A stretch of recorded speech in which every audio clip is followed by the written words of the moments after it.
Il était une fois 2 âmes sœurs, 2 âmes jumelles, 2 flammes jumelles, dans une vie très très lointaine, dans une vie antérieure, qui filaient le parfait amour. Cet amour inconditionnel, cet amour pur, authentique et véritable. Nul ne pouvait les séparer. Ils vécurent heureux et épanouis dans cette vie-ci, et se sont promis de se retrouver dans une vie future. Mais il y avait quelque chose de secret dans cette lignée familiale qui allait bientôt être découvert. Bien des décennies plus tard, et dans le monde invisible, on racontait que par le passé,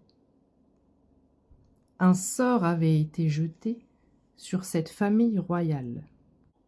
Un voleur d'âmes savait que ces deux-là devaient se retrouver dans une vie future. Il savait alors ce que la Providence réservait à ces deux-là. Amour et abondance inconditionnelle, s'ils arrivaient à se retrouver dans une vie future. Notre masculin sacré tenta de se défendre, mais en vain. Il fut mis à l'arrêt dans cette vie-ci, confronté à ses peurs. Il ne comprenait donc pas pourquoi il ne trouvait pas chaussure à son pied dans cette vie-ci, actuelle. Pourquoi l'amour n'avait jamais frappé à sa porte. Il préféra donc vivre seul, en s'occupant dans son atelier, en pensant à sa douce bohémienne qu'il aurait pu épouser ou trouver dans cette vie, en se disant que son âme sœur était probablement là quelque part, mais qu'il ne s'était pas trouvé dans cette vie-là. Pourtant, des prières il en a fait. Il voulait garder l'espoir de trouver l'harmonie avec son double, son miroir, son âme sœur, sa jumelle. Une personne qu'il aurait pu marier, épouser, aimer, chérir, partager sa vie avec sa douce. Il rêvait d'un engagement, d'une union, d'un mariage, car quelque chose lui disait bien, au fond de lui, que c'était sa destinée. La divine féminine passa sa vie à attendre cette même union, cette même fusion, cette même amour, voulu par notre masculin divin. Alors elle chercha des réponses, elle fit un travail d'introspection que le masculin a peut-être tardé à faire. Elle cherchait dans les runes, les oracles, les guidances sur TikTok ou YouTube. Oui, c'est dans une vie plus tard, hein, on n'est plus à l'époque. Hein. Peut-être même qu'elle demandait le conseil ou l'avis d'une amie sur sa vie sentimentale ou sur une personne en particulier. Elles vécurent sa vie, mais son cœur était triste, enfermé, comme emprisonné. Il manquait quelque chose ou quelqu'un pour le faire vibrer. Son système émotionnel et sentimental a été fortement perturbé. Elle s'est sentie retrouvée comme au fond du puits, car malheureusement, elle s'est laissée séduire par l'ennemi. Cela dit en passant, qui était sûrement un pervers narcissique. Elle a donc beaucoup souffert. Elle a perdu énormément de choses matérielles, émotionnelles, sentimentales. Elle s'est retrouvée complètement à terre et elle a été complètement chamboulée.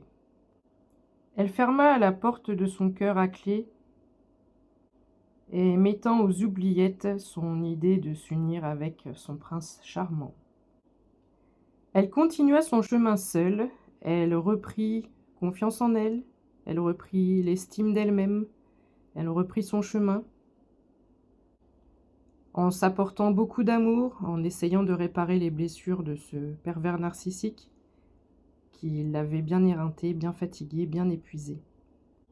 Mais ce con de pervers narcissique, comme tout pervers narcissique, a essayé de revenir à la charge plus d'une fois, puisqu'il se nourrit de l'empathie de sa compagne.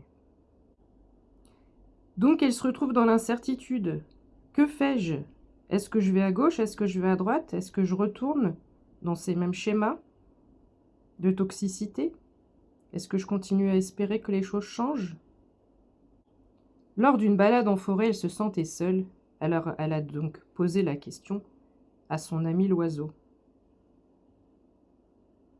Qu'est-ce que tu en penses, toi, l'oiseau? Est-ce que je dois retourner? Est-ce que je dois avancer? T'as vu le chemin que j'ai fait? J'ai grandi, je m'aime, je prends soin de moi, je brille, je vis, je ne suis plus éteinte, je ris.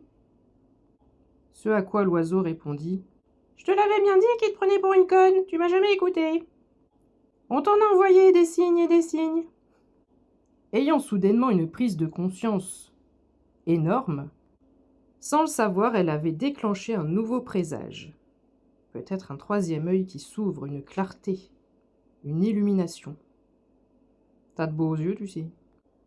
Le présage d'une vieille bohémienne, d'un ancêtre, d'un défunt, d'un guide, d'un ange, d'une vieille âme peut-être. Venez annoncer la bonne nouvelle. Oyez, oyez, braves gens, écoutez tous. Une bonne nouvelle pour la famille royale, pour le couple divin sacré.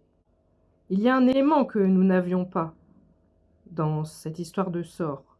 Tant que le sablier n'est pas écoulé, grâce à nos prises de conscience, nous pouvons annuler le sort et activer le retour de bâton.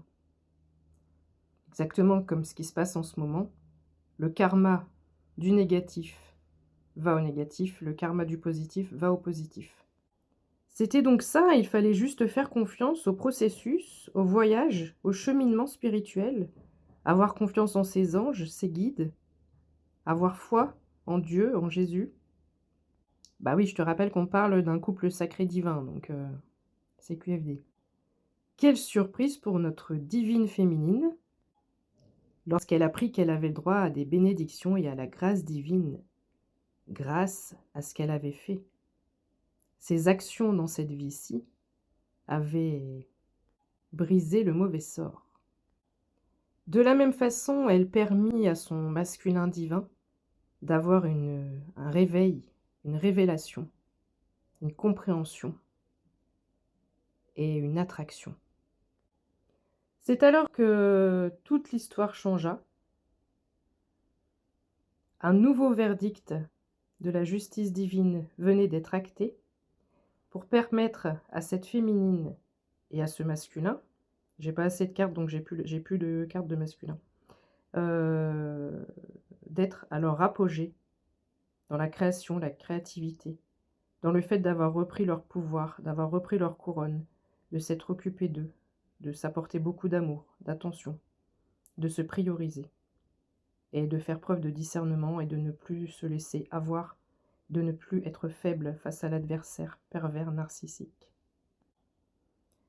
Toutes ces compréhensions de part et d'autre, tout ce travail introspectif de part et d'autre amène aujourd'hui à une accélération, une libération dans cette vie-là. Car ce couple-là va vers sa moisson. On parlait de destinée, on parle aujourd'hui de destination. Vers leur abondance avec le chiffre 10, l'abondance financière, matérielle, mais aussi l'abondance de l'amour. On ne badine pas avec l'amour, ne jouez pas avec les énergies de l'amour, n'envoyez pas de sorts, ne faites pas de retour d'ex, ne brisez pas de liens de cœur, des liens d'âme, car ça vous reviendra forcément un jour dans la tronche. Quand ces deux-là vont se retrouver dans cette vie-ci, on te dit chut, garde bien le secret, car l'engagement est ta destinée.